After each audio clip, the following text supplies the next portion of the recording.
Part 1 MBK 1 Birth of the Kuru Elders Chapter 1 Birth of the Kuru Elders. Ambika peered curiously into the mirror as her maidservants finished adorning her in preparation for the nuptial bed. She had lost none of her beauty despite her months of mourning. Her skin was flawless and as white as milk. Curling jet black hair framed her oval face.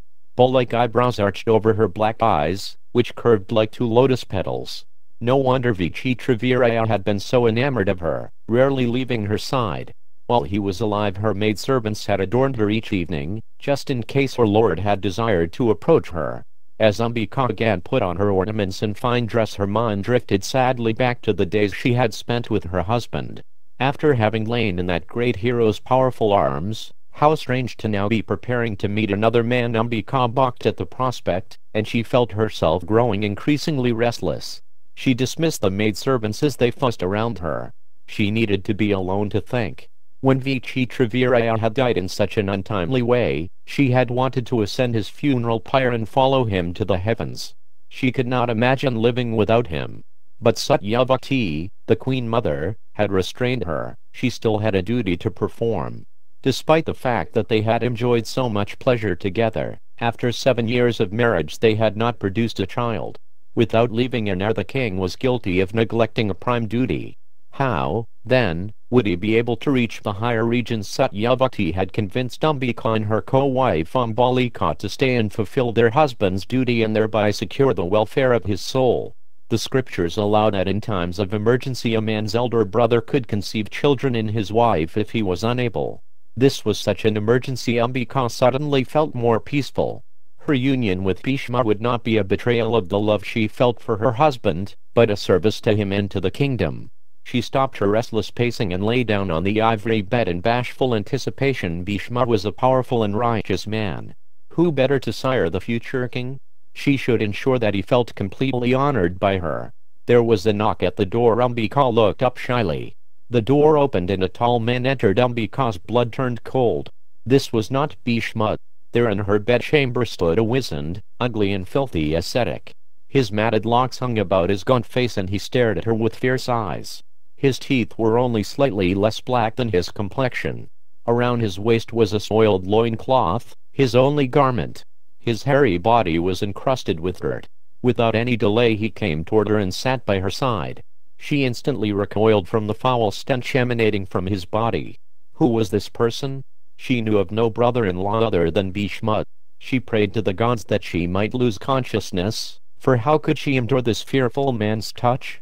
As he put his hands on her dress she closed her eyes, barely able to repress her urge to scream. Satyavati blamed herself. If it had not been for her father's greed, Hastinapura would not be in such a precarious situation now. Here sat the powerful Bhishma, son of the goddess Ganga. There was no greater hero on earth. As the Satyavati of the righteous King Shantanu, he was the natural heir to Hastinapura's throne, but the kingdom's good fortune had been thwarted by her foolish father on her behalf. She could still vividly picture the events. It had seemed to be like any other day. She was sitting by the river's edge, waiting to row travelers across. Her father, leader of the fishermen, had given her that duty so she would gain the religious merits born of service to travelers. On this particular day, however, the emperor of the world, the mighty Shantanu, had been hunting in the nearby forests and was seduced by the alluring fragrance that emanated from her body. Having sought out the source of that celestial scent, he had become bewitched by her beauty. From his gaze it was obvious he desired to marry her. Upon hearing that she was still unmarried, he had hurried to her father's house to ask for her hand. When she herself had arrived home, she saw Shantanu leaving their humble hut in dismay. Her father had stipulated that he could only marry her if he promised the throne to her son. But the emperor already had a qualified son in Devavrata, and he had already been consecrated as the prince regent. The king was not prepared, simply for his own pleasure, to wrong his worthy and beloved son. Thus he left, his heart torn by desire. Satyavati too had pined for many days, praying to the gods to arrange her union with the king. Then one day, unknown to Shantanu, Devavrata appeared at their hut to solicit her hand on the emperor's behalf. Her father repeated his condition and Devavrata agreed. He would never ascend Hastinapura's throne, the crown could go to Satyavati's children. Still her father hesitated. He had heard enough about court intrigues to know that if Devavrata relinquished the throne, then Devavrata's children might feel cheated and depose Satyavati's son. The Fisher King voiced his doubts. Hearing them, Devavrata uttered a terrible vow. He would never accept a wife but would maintain lifelong celibacy. In order to secure his father's happiness, he said, he was ready to renounce all personal enjoyment. Satyavati now recalled that when Devavrata made that vow, flowers had rained from the sky and a thunderous voice had echoed from the heavens, "From this day his name shall be Bhishma." One of a terrible vow. Satyavati looked at Bhishma now as he sat respectfully before her. She spoke his name and he looked up, ready to execute her command. Maybe she could yet convince him. He had always been obedient to her, even more so since Shantanu's death. "My dear Bhishma, please think again," the queen said as she pulled her fine silk sari over her plaited hair. "You made your vow simply to secure the interests of your father and me. I now absolve you of that vow. You have always been fixed in virtue. Please consider our present situation. Just as you made your vow to serve your elders, you should now serve them by acting for the welfare of our line. Surely this is your duty. Ascend Hastinapura's throne and beget powerful sons to secure this ancient kingdom's future." Bhishma shook his head in exasperation. "Mother, please do not ask me to stray from the path of truth. It can never be as you suggest. The sun may renounce its splendor, water its wetness and the sky its sound, but Bhishma will never renounce truth." Bhishma asked Satyavati to consider the deeper cause of the unexpected emergency facing the kingdom. It was due to all-powerful destiny. How else could it have come to pass that although Satyavati had borne 2 powerful sons, both had died without producing an heir to the throne? All the kings on earth had paid tribute to Satyavati's eldest son, Chitrangada. His reputation for prowess in battle and unwavering virtue had reached the heavens. It was thus that the mighty king of the Gandharvas, who bore the same name, became envious upon hearing his glories. The jealous Gandharva could not allow another famous and powerful Chitrangada to live. He came to earth and challenged his rival to battle. After years of fighting, the valorous son of Satyavati was slain and the proud Gandharva returned triumphant to the heavens. Then the powerful Vichitravirya ascended the throne, but suddenly died from an illness after only 7 years of ruling. Neither he nor his brother left a child. Bhishma stood up and looked out of the latticed window. A full moon illumined the palace gardens, casting a silver light across the broad sandstone paths where Vichitravirya had loved to walk with his queens. He turned back to Satyavati and continued, "Mother, we cannot thwart providence by acting immorally. In all circumstances a virtuous man acts in obedience to the will of God. Auspiciousness and victory always attend virtue, while grief is the sure result of unrighteousness. Therefore, please do not ask me to abandon my vow." Satyavati sat silently. Bhishma's adherence to truth and virtue was unshakable. He had spoken well.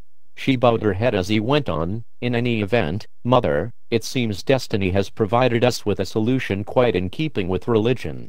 If the illustrious Vyasadeva produces offspring upon the queens, we shall be saved.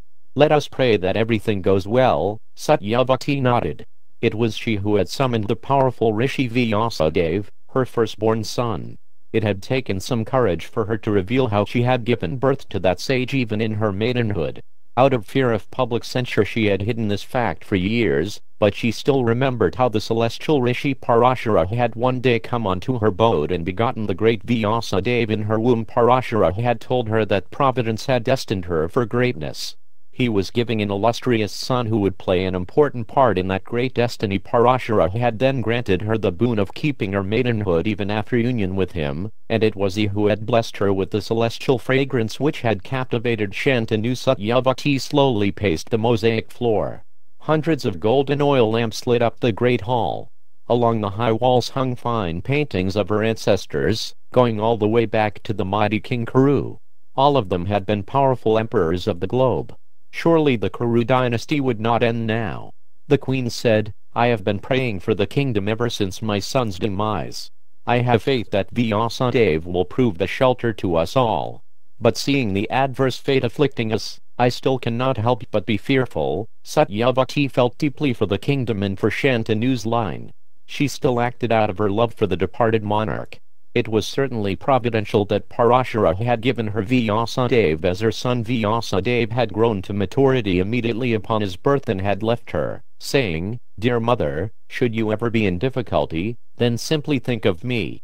I shall come to you at once from wherever I may be." As Bhishma and Satyavati spoke, Ambika's door opened and Vyasadeva came out. Bhishma butted his feet and Satyavati anxiously asked, "Will the princess bear an accomplished son?" Raising his hand and blessing as Bhishma stood up, the sage replied to Satyavati, "The queen will bear a son who will be as strong as 10,000 elephants. He will be vastly intelligent, wise and prosperous. He will have 100 sons. But, O pious lady, for the fault of his mother he will be born blind." Satyavati was shocked. "How can one who is blind become a king of the Kuru race?" she asked. Vyasadeva explained that he had gone to Ambika prepared to beget a son worthy in every way, but the queen had closed her eyes in fear when she saw him. When agreeing to produce an heir to the throne, the sage had stipulated that the queen must accept him in his unpleasant condition. Satyavati had summoned him from the Himalayas and he had come to her directly from his practice of harsh asceticism. He kept himself unwashed and unkempt as a part of his ascetic vows. He said, "I would have come to the queen in a handsome form decked with jewels if she had first accepted a religious vow for 1 full year. But you asked that she conceive immediately. Therefore I stated my conditions in place of the religious vow." Satyavati cursed herself for her impatience. She had not wanted to wait. Without an heir to the throne the kingdom was in constant danger. In a land without a monarch even the rains would not fall regularly and the gods would not be propitious. Therefore she had begged Vyasadeva to approach the queen at once. Now this, a blind son, how could he ever become the king? "You must give another king to the Kuru race," she implored. "Please approach the other queen, Ambalika." Vyasadeva looked upon his anxious mother with compassion. He soothed her fears. Soon he would return again to beget another child. She need only summon him when Ambalika was prepared to receive him. Vyasadeva then disappeared from the spot. Satyavati turned and spoke to Bhishma. "This is what I feared. I must now ask Ambalika to receive the sage. I pray that she will be more successful than her sister." Within a month, Vyasadeva was called. Once again he came from his austerities and appeared in a repulsive condition. Satyavati led him to Ambalika's bedchamber and the sage at once entered. Even though she had been warned by her sister what to expect, the princess was still struck with horror when the grim ascetic approached her. She turned pale with fright, although she kept her eyes open as she conceived. Vyasadeva then said to the horrified princess, "As you have turned pale upon seeing me, so your son shall also be pale. He will therefore be named Pandu, the Pale One." The rishi then left the room. He met his mother outside and she asked about the child. Vyasadeva replied to her that a greatly powerful boy would be born but he would be pale. Satyavati again felt anxious. The child would be pale? What did Vyasadeva mean? Something was still not right. And in any event, even if everything was fine with this child, with only one qualified prince the kingdom would still be in a precarious position. Vyasadeva should try once more. She asked him to again approach Ambika. This time the princess, knowing what to expect, would keep her eyes open. Vyasadeva smiled and replied, "Be it so. I shall return again shortly after she has delivered her first child." In due course of time Ambika gave birth to a blind child who was named Dhritarashtra. Ambalika delivered a pale child who was nevertheless effulgent and endowed with many auspicious marks on his body, and who was named Pandu in accord with Vyasadeva's words. Soon after, the sage again came to the palace in order to approach Ambika for a second time. The queen was alarmed at the prospect of meeting again with the terrible-looking rishi. She went to a maidservant who was an intimate friend and asked that she take her place. Giving the servant her own ornaments and adorning her with the finest robes, she had her wait in the bedchamber for the sage. Although he knew everything, the rishi entered the chamber as before. As soon as she saw the exalted sage, the maidservant rose up respectfully. She buttered his feet and had him sit down comfortably. After gently washing his feet, the girl offered him many kinds of delicious foodstuffs. Vyasadeva was pleased. After laying with the girl, he said, "O good-natured girl, you shall be a maidservant no longer. Your son from our union will be wise, fortunate and the foremost of all intelligent men upon this earth." Again Satyavati was waiting outside the bedchamber. Vyasadeva told her, "The queen deceived me and sent instead her servant. That simple girl received me with all respect. She will therefore bear an auspicious child. O mother, I shall now go and continue my asceticism.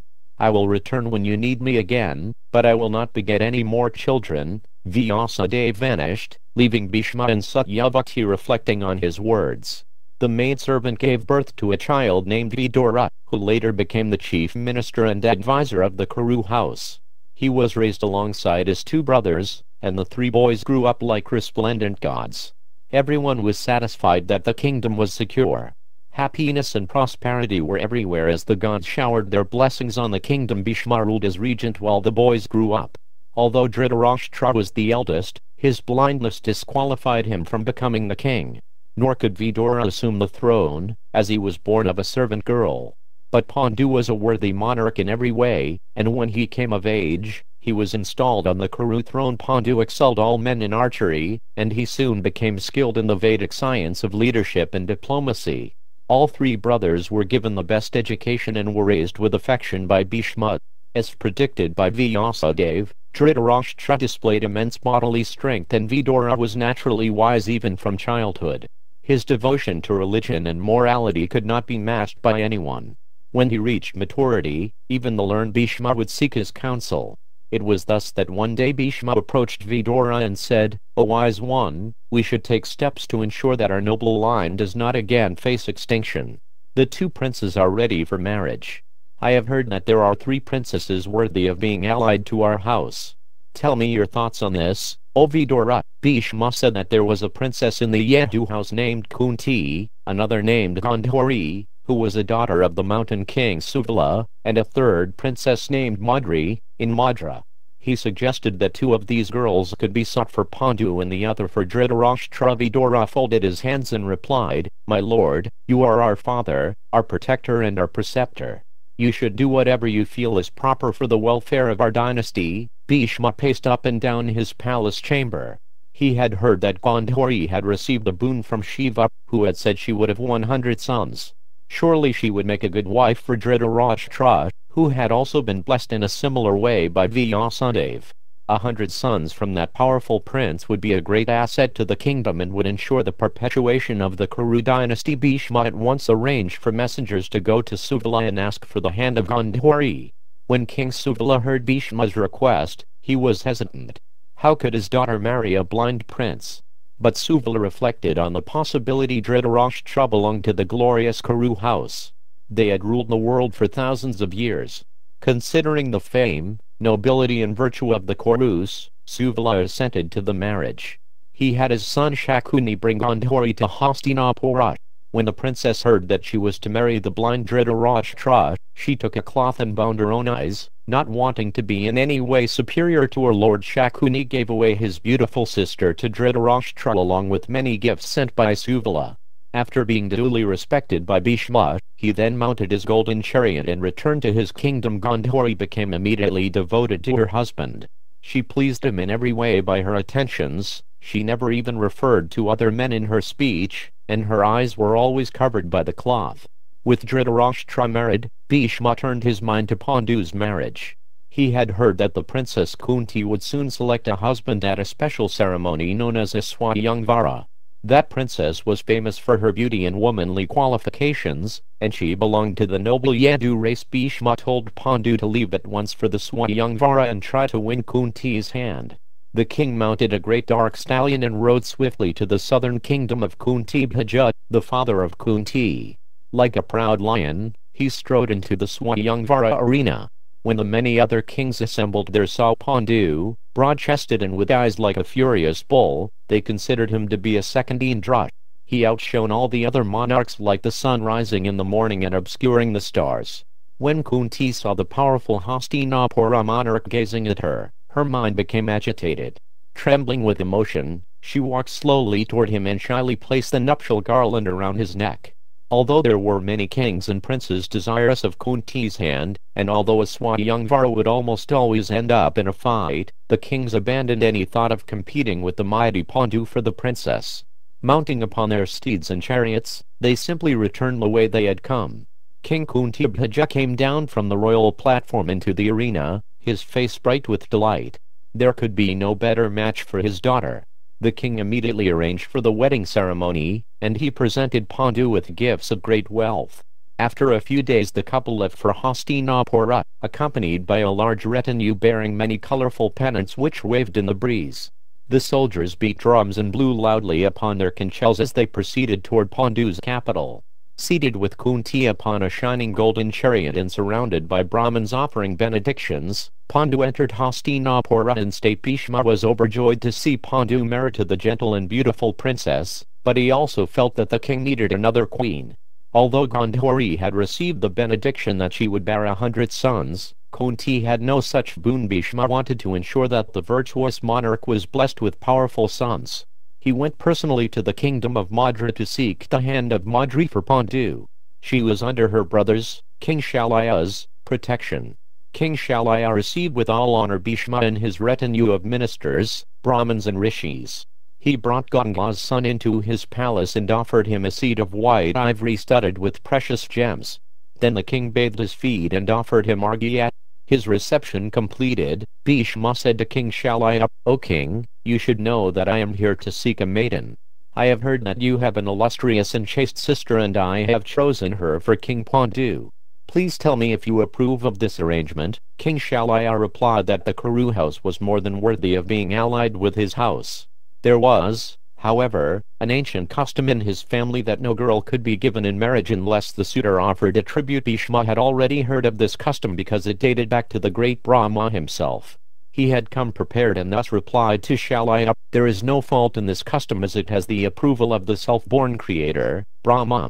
Therefore, please accept the gifts I have brought in exchange for the princess." Bhishma's men then carried in heaps of gold coins, pearls, corals and gems of various colors, and set them before Shalaya. Bhishma also presented the king with hundreds of elephants, horses and chariots. Shalaya received all the wealth with a delighted heart.